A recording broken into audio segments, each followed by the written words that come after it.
वाले शेयर्स पकड़ते हैं। आपको ध्यान होगा सुबह हमने एनबीसीसी और एनसीसी का बकायदा आपको ये विंडो काट के दिखाए थे दोनों शेयर्स, और ये बात रखी भी थी कि एनसीसी हमसे खरीदा तो नहीं जा रहा, बट हमने संतोष मीना से पूछा था कि आप प्लस करोगे, तो उन्होंने कहा यस करूंगा। दोनों के लेवल्स भी उन्होंने बताए थे।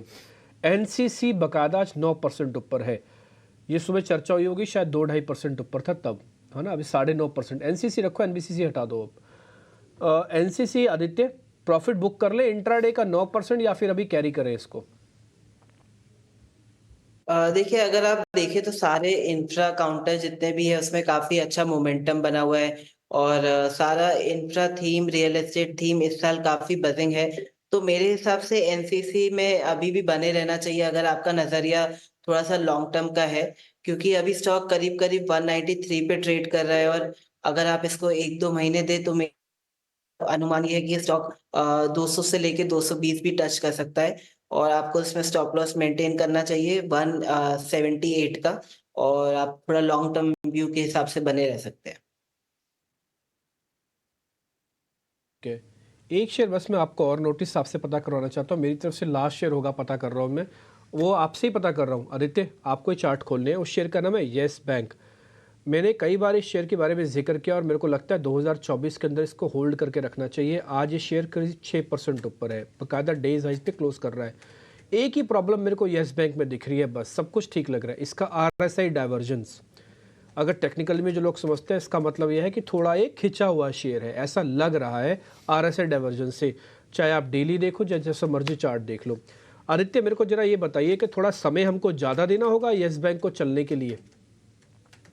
देखिए डिम्पी जी, मैं आपकी स्टॉक पिकिंग स्किल्स को एप्रिशिएट करता हूँ। आप हमेशा गज़ब-गज़ब शेयर ढूँढते हैं और ये स्टॉक के पैटर्न भी उस तरीके से बेहतरीन ही बन रहे हैं। आई थिंक ये स्टॉक वो बारूद रखता है ऊपर जाने के लिए, जैसे आइडिया चला था उस हिसाब से येस बैंक भी दौड़ सकता है। तो खिंचा हुआ है थोड़ा शॉर्ट टर्म में, थोड़ा-सा टाइम देंगे तो बिल्कुल इसमें ऊपर के लेवल बनते हुए दिख रहे हैं जो हैं 27 से लेके 33 के। वहाँ तक स्टॉक दौड़ लगा सकता है और आपको स्टॉप लॉस मेंटेन करना चाहिए 22 का। निफ्टी को थोड़ा जो आज पीछे लेगाड़ था, उसको ऊपर करने में रिलायंस इंडस्ट्रीज का काफ़ी बड़ा योगदान है। और दो चीज़ें अगर मार्केट में आपको एक साथ सुनाई देती है ना, तो उसका रिएक्शन काफ़ी फास्ट होता है। पहला, कोई रिपोर्ट अगर सीएलएस से छाप दे, और अगर वो रिपोर्ट रिलायंस इंडस्ट्रीज पे आई हुई हो तो फिर क्या कहना ही। कुछ कुछ ऐसा ही सीएलएस ने रिलायंस पे कुछ टेक दिया, रिपोर्ट जारी की है। डिटेल बताने के लिए आशीषा हमारे साथ हैं। आशीषा बताएं, सीएलएस ने इस रिलायंस के बारे में क्या बोला है? जी हाँ, खरीदारी की राय दी है सीएलएसए ने रिलायंस इंडस्ट्रीज पर और 3060 रुपीज़ प्रति शेयर का टारगेट दिया है।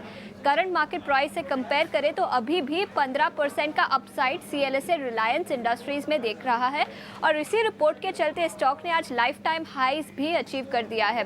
उन्होंने कई पैरामीटर्स की बातचीत की है। सबसे पहले डीलेवरेजिंग की बात करते हैं। उनका मानना है कि मिड 2024 के बाद कंपनी डीलेवरेजिंग पर फोकस करेगी। कंपनी की डेट कम होती हुई नजर आ सकती है। इसके अलावा कई महीनों से, कई क्वार्टर से पोटेंशियल लिस्टिंग्स की बात हो रही है। कंपनी के दो आर्म्स रिटेल और जियो, ये दोनों अलग से लिस्ट हो सकते हैं, जिसके चलते भी वैल्यू अनलॉकिंग देखने को मिल सकती है रिलायंस इंडस्ट्रीज में, जो भी एक बड़ा ट्रिगर होगा स्टॉक के लिए। उन्होंने दोनों ही फैक्टर्स की बात की है। उनका मानना है कि ऑर्गेनिक और इनऑर्गेनिक पैरामीटर्स से कंपनी में ग्रोथ देखने को मिल सकता है और टेलीकॉम बिजनेस में भी अच्छा खासा मुनाफा देखने को मिल सकता है। कंपनी का सब्सक्राइबर बेस बढ़ रहा है, इंडस्ट्री कंसोलिडेशन होती हुई नजर आ रही है। इसके साथ ही साथ 5G के चलते लोगों का यूसेज बढ़ता हुआ नजर आ रहा है, जिसके चलते टेलीकॉम बिजनेस पे कंपनी को अच्छा खासा मुनाफा हो सकता है। इसके अलावा कंपनी के रिटेल बिजनेस की बात करें तो याद रखें, कंपनी ने पिछले साल कई सारे एक्विजिशंस अनाउंस किए थे। उसका बेनिफिट कंपनी को अगले कुछ क्वार्टर्स में देखने को मिलेगा।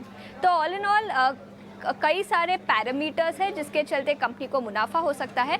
याद रखें, ग्रीन एनर्जी पर भी कंपनी ने पिछले कुछ सालों में बहुत सारा इन्वेस्टमेंट किया है और अब उस इन्वेस्टमेंट का भी फल कंपनी को मिलेगा। तो ऑल इन ऑल सभी businesses, retail, telecom, green energy के ग्रोथ लीवर्स अभी इंटैक्ट नजर आ रहे हैं। खरीदारी की राय दी है और 3060 रुपीज़ प्रति शेयर का रिलायंस इंडस्ट्रीज पर टारगेट दिया है। ठीक है आशीषा, बहुत बहुत शुक्रिया, थैंक यू वेरी मच समय देने के लिए। पहले ना रिलायंस एक ही हुआ करता था, दो कंपनियां ऑलरेडी इसमें से अलग हो चुकी हैं। अलग इन द सेंस जिनके नंबर्स आपको अलग से दिखते हैं। पहला एक तो जियो फाइनेंशियल्स, जो फाइनेंस वाले का कारोबार है, 2.62 के रेट पे। इसका भाव टेलीकॉम का, जियो का वो अलग होना बाकी है और रिटेल का अलग बाकी है। पूरे एक साल में कम से कम आप 4-5 बार ऐसी बात सुन लेते होंगे कि जब रिलायंस की खबर आती है कि वो रिटेल और टेलीकॉम वाले बिजनेस को थोड़ा थोड़ा अलग करना चाहता है। लेकिन ये बात सच है कि काफ़ी दिनों तक रिलायंस इंडस्ट्रीज इस तरीके से तो नहीं चलेगा, वो डीमर्ज तो ज़रूर करेगा। आशीष सर, एक बार आपकी रिकमेंडेशन चाहिए। काफ़ी सारे लोगों को लगता है कि वैल्यू बहुत है, बहुत वैल्यू है, दोनों अलग अलग होंगे ना, उसके बावजूद भी इनमें बहुत वैल्यू है। अभी तो इसमें मैंने ग्रीन वाला तो पार्ट ही नहीं जोड़ा, जो शीशा बता के गए हैं कि काफ़ी अच्छी इन्वेस्टमेंट की हुई है। तो रिलायंस को कंसोलिडेटेड रखने में कोई बुराई तो नहीं है, जब अलग होगा तब होगा, अभी तो रख ही ले। और ये सोच के कि रिलायंस के हम 3 बिजनेस को ले रहे हैं, टेलीकॉम के, रिटेल के और ग्रीन एनर्जी के। बिल्कुल, मेरे मुताबिक टेलीकॉम, रिटेल, ग्रीन एनर्जी और जो उनका मेन लेगेसी बिजनेस है ऑयल पेट्रोकेमिकल्स का, I mean let's not overrule that और over neglect that. I think overall definitely Reliance अगर ऐसे भी रहता है तो मेरे मुताबिक तो इसमें वैल्यू है। और जैसे मैंने पहले भी बताया था, काफी अंडर परफॉर्म किया हुआ है, तो रिलेटिवली इसमें ओवर ओनरशिप कम है और ऐसा फ्रंटलाइन स्टॉक काफी अच्छा लग रहा है। और अगर मेरे मुताबिक तो बिल्कुल ठीक है, अगर ना भी करें डीमर्ज तो उसका टोटल सम ऑफ पार्ट्स तो आ ही रहा है। और बड़े एक्साइटिंग नए इनके वेंचर्स हैं, ग्रीन एनर्जी के भी। प्लस अगर आप अगर प्रीवियस जो इनकी ईजीएम हुई थी उसमें उनके चेयरमैन की पूरी स्पीच सुनी हो, there are so many new initiatives which they have done in Reliance की ओवरऑल अगर सम ऑफ पार्ट्स बहुत मुश्किल है करना है, क्योंकि बहुत लार्ज है, बहुत सारी चीजें हैं, पर डेफिनेटली उसका sum of parts is much higher than जो अभी मार्केट में आ रहा है। तो इस उस तरह से वैल्यू इसमें बहुत है और इसमें डेफिनेटली एक सेफ स्टॉक है, लार्ज कैप सेफ स्टॉक है इस मार्केट में बाय करने के लिए। आप ना 73 पे आज के मत देखिएगा, क्योंकि इस 73 पे को मिलने के लिए कई बार ना समय ज़्यादा लगता है। कईयों को लग रहा होगा कि रिलायंस रोज़ ही ऐसे चलता है। रिलायंस अगर 2.5% रोज़ चलने लग जाए ना, तो मार्केट कैप और मार्केट कहीं अलग ही दिशा में पहुंच जाएगा। इसलिए आप ये तपस्या का फल मिल रहा है लोगों को, तो जिन्होंने पुराना ले रखा है, जिन्होंने आज सुबह सुबह भी प्लस किया है, आप ऐसा ना माने कि कल भी ये 74 पे ही चलेगा, ठीक। लेकिन जो बड़ा टारगेट है वो 3000 प्लस का, जो CLSC आपको बता रहा है। कुछ मोमेंटम वाले शेयर्स पकड़ते हैं। आपको ध्यान होगा सुबह हमने NBCC और NCC का बकायदा आपको ये विंडो काट के दिखाए थे दोनों शेयर्स, और ये बात रखी भी थी कि NCC हमसे खरीदा तो नहीं जा रहा, बट हमने संतोष मीना से पूछा था कि आप प्लस करोगे, तो उन्होंने कहा यस करूंगा। दोनों के लेवल्स भी उन्होंने बताए थे। NCC बकायदा आज 9% ऊपर है। ये सुबह चर्चा हुई होगी, शायद 2-2.5% ऊपर था तब, है ना। अभी 9.5%। NCC रखो, NBCC हटा दो अब। NCC आदित्य प्रॉफिट बुक कर ले इंट्राडे का 9%, या फिर अभी कैरी करें इसको? देखिए, अगर आप देखें तो सारे इंफ्रा काउंटर जितने भी है उसमें काफी अच्छा मोमेंटम बना हुआ है और सारा infra theme, real estate theme इस साल काफी बजिंग है। तो मेरे हिसाब से एनसीसी में अभी भी बने रहना चाहिए अगर आपका नजरिया थोड़ा सा लॉन्ग टर्म का है, क्योंकि अभी स्टॉक करीब करीब 193 पे ट्रेड कर रहा है और अगर आप इसको 1-2 महीने दे तो अनुमान ये है कि ये स्टॉक 200 से लेके 220 भी टच कर सकता है और आपको इसमें स्टॉप लॉस मेंटेन करना चाहिए 178 का, और आप थोड़ा लॉन्ग टर्म व्यू के हिसाब से बने रह सकते हैं।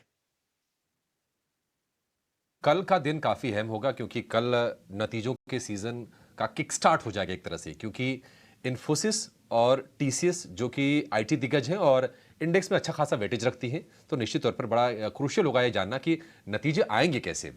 और नतीजों का अनुमान लेकर हमारे सहयोगी अनीशा जैन जुड़ गई हैं। अनीशा, से पहले जानते हैं कि TCS के नंबर्स किस तरह के आएंगे, उसके बाद इन्फोसिस की भी बातचीत करेंगे। अनीशा बताइए, कैसे आंकड़े आएंगे और खास तौर पर नजर कहां पर होगी?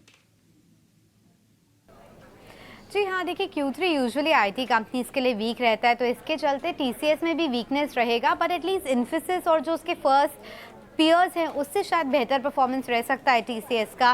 जो कॉन्स्टेंट करेंसी ग्रोथ है वो हम 0.2% पे एक्सपेक्ट कर रहे हैं। डॉलर रेवेन्यू क्योंकि क्रॉस करेंसी हेडविंड्स काफ़ी रहे इस टाइम, तो डॉलर रेवेन्यू डिक्लाइन कर सकता है on a quarter quarter basis. Rupee revenue almost 60,000 crore के आसपास रहना चाहिए एंड जो प्रॉफिटेबिलिटी है वो भी ऑलमोस्ट 11,550 करोड़ रुपए रहेगा। आपकी बात मार्जिन्स में एक्सपेंशन या स्टेडीनेस हो सकता है टीसीएस का, तो हम जो नंबर एक्सपेक्ट कर रहे हैं वो 24.4% है, because this quarter wage hike impact नहीं रहेगा टीसीएस के लिए, तो इसके चलते मार्जिन्स थोड़े स्टेडी रहेंगे। जैसे मैंने बोला बीएसएनएल एक डील है काफ़ी इंपॉर्टेंट टीसीएस के लिए, तो रेवेन्यू में इसका थोड़ा इम्पैक्ट दिखेगा जिससे आपको 0.2-0.3% का सपोर्ट आ सकता है अर्निंग्स में, बट ये थोड़ा मार्जिन डाइल्यूटिव है तो थोड़ा मार्जिन्स को देखना पड़ेगा। ऑल्सो द फैक्ट कि डील विन मोमेंटम काफ़ी स्ट्रॉन्ग रहा है, तो वो $8 to $10 billion kind of deal win हम एक्सपेक्ट कर सकते हैं। मैनेजमेंट की कमेंट्री कैलेंडर ईयर 24 को लेकर, हेडकाउंट एडिशन को लेकर, यूएस, यूके, यूरोप, इन सब जोग्राफीज़ को लेकर एंड आर्टिफिशियल इंटेलिजेंस जो कि एक बहुत बड़ा बज़वर्ड था 2023 का, इसकी पोटेंशियल क्या है, अपॉर्चुनिटी क्या है, उसको लेकर ही हमारा ध्यान रहेगा मैनेजमेंट कमेंट्री पर देखते हैं स्टॉक्स थोड़े रन अप कर गए हैं अर्निंग से पहले ऑलरेडी दिसंबर महीने में भी, देखते हैं क्या उसके नतीजे लिव अप करते हैं इस रन अप को और not. TCS deal pipeline, margin, ये सारी चीज़ें फोकस में रहेंगी ही। इस साल की बात करें, मतलब अब तक जो समय बीता है 8-10 दिन का, उसमें थोड़ा सा एक रेंज में ही कारोबार किया, थोड़ा सा गिराई है शेयर, लेकिन तीसरी तिमाही वैसे भी आमतौर पर कमज़ोर होती है। देखना वो नतीजे कैसे आएंगे।